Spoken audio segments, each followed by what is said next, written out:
வணக்கம், என் பெயர் அதியன். நான் நிலை 3இல் இருக்கிறேன். நான் இன்று சாமை பற்றி பேசப் போகிறேன்.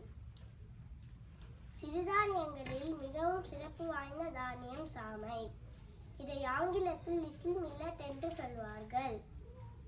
சுமார் 5000 ஆண்டுகளுக்கு முன்பே தெற்கு ஆசிய கண்டத்தில் தோன்றியதாக சொல்லப்படுகிற சாமை பழங்காலத்திலேயே தமிழர்களின் உணவுப் பொருளாக இருந்தது.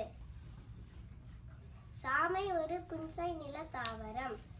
இது 3 முதல் 3½ மாதங்களில் அறுவடைக்கு தயாராகிவிடும். வறட்சியை தாங்கி வளரக்கூடியது. குறைந்த மழை பொழிவிலும் வளமில்லாத மண்ணிலும் கூட சிறப்பாக விளையும். இந்தியாவில், அதுவும் தமிழ்நாட்டில் தான் சாமை அதிக அளவில் விளைகிறது. இலங்கை, நேபாளம், மலேசியா, மேற்கு மியான்மர் போன்ற நாடுகளில் பயிரிட்டு வருகிறார்கள். புரதச்சத்து, கொழுப்புச்சத்து, தாது உப்புக்கள், magnesium, sodium, potassium, copper, manganese, துத்தநாகம், நார்ச்சத்து, மாவுச்சத்து, கால்சியம், பாஸ்பரஸ், இரும்புச்சத்து போன்ற எண்ணற்ற சத்துக்கள் சாமையில் இருக்கின்றன. அதிக நார்ச்சத்து கொண்ட தானியமாக இருப்பதால் இரத்தத்தில் சர்க்கரை அளவை சீராக வைத்து நீரிழிவு நோயை கட்டுப்படுத்தவும் வராமல் தடுக்கவும் உதவுகிறது. சாமை அரிசியை உணவில் சேர்த்தால் மலச்சிக்கல் பிரச்சனை இருக்காது.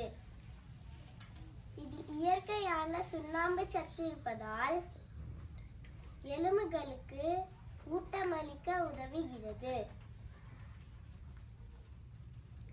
இதில் புரதச்சத்து மற்றும் இரும்பு சத்து இருப்பதால் குழந்தைகளுக்கும் விளையாட்டு வீரர்களுக்கும் நல்லது மற்றும் இரத்த சோகை வராமல் தடுக்கும். உடலுக்கு நன்மை தரும் கொழுப்புகள் இருப்பதால் இதயம் சம்பந்தமான நோய்களிலிருந்து நம்மை பாதுகாக்கிறது. சாமை அரிசியை போன்று தோசை, இட்லி, பொங்கல், உப்மா, கொழுக்கட்டை மற்றும் தயிர் சாதம் போன்ற ஆரோக்கியமான உணவுகள் செய்யலாம். சாமை உண்டால் ஆமை வயது என்பது பழமொழி. நிலத்தில் வாழும் உயிரினங்களில் அதிக ஆயுட்காலம் கொண்டது ஆமை. சராசரியாக 80 முதல் 100 ஆண்டுகள் வரை இருக்கும். சில வகை ஆமைகள் அரிதாக 150 ஆண்டுகள் கூட உயிர் வாழும். சாமையில் உள்ள பல்வேறு பயன்களை கருத்தில் கொண்டே சாமை உண்டால் ஆமை வயது என்பது பழமொழியை நம் முன்னோர்கள் பயன்படுத்தி உள்ளனர். எனவே நாமும்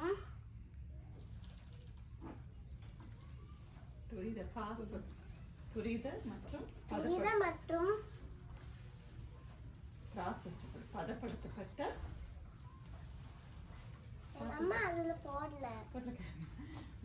பதப்படுத்தப்பட்ட உணவுகளை குறித்து என்ன பழைய ஓகே சரி பரவாயில்ல. முன்னோர்கள் மாதிரி நம்மளும்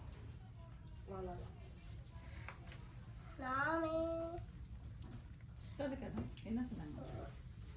எனவே நாமும் சாமை போன்ற சிறுதானிய வகைகளை உண்டு நலமுடன் வாழ்வோம். நன்றி.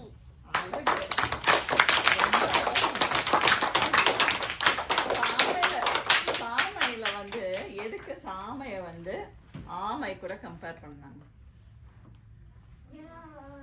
ஆமை ரொம்ப வருஷத்துக்கு லிவ் பண்ணும். அதுக்கு சாமை சாப்பிட்டா ஹெல்த்தியா ரொம்ப லிவருக்கு என்ன தமிழ்ல வாழலாம், ரைட்?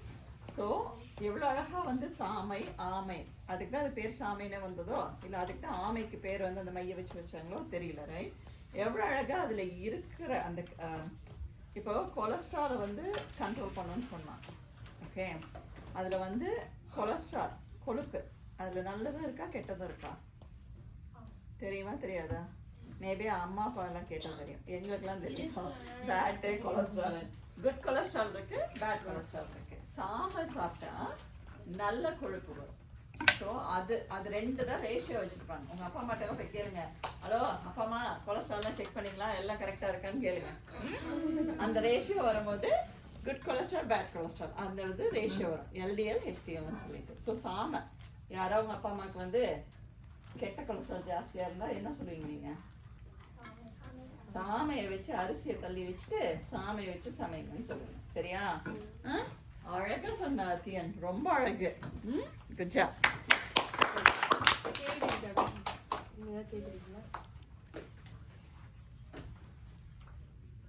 நம்ம தான் கேட்டோமே. சாமை அதிகமா எங்க விளையும்? சாமை அதிகமா எங்க விளையும்? உலகத்துல சாமை அதிகமா எங்க விளையுது? எல்லாருக்கும் தெரிஞ்சாகணும்டா. India. Correct Sanjeev, super. Okay கண்ணா, குட் ஜாப். கை தட்டிருங்க.